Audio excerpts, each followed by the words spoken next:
Собствениците на приватни шуми во Берово денес го прекинуваат протестот откако им беше ветено дека владината одлука ќе се реализира експресно и тие ќе можат уште утре да влезат на нивните имоти и да ја користат дрвната маса за која е одобрено сеча или транспорт.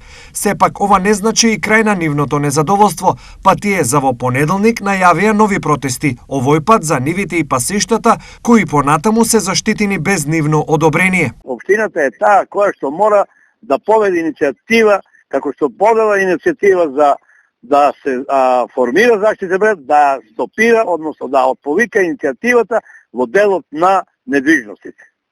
Наши се шуми нелегално внесени со локација во заштитен предел. Да биде изолиран недвижностите, ливади, шуми, не шуми, него ливади, ниви, пашњаци и овошни градини, тоа нема потреба да биде во заштитен предел.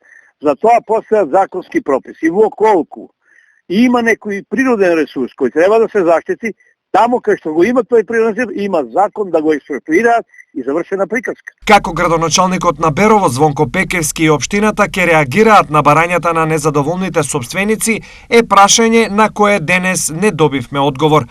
На нашиот обид да стапиме во контакт со него, градоначалникот возврти со порака дека е надвор од државата. Инаку незадоволството на сопствениците на имот, кој ги има околу 100 на број, доаѓа откако пределот Малешево се прогласи за заштитено подрачје, па тие сега не можат да го користат имотот како претходно.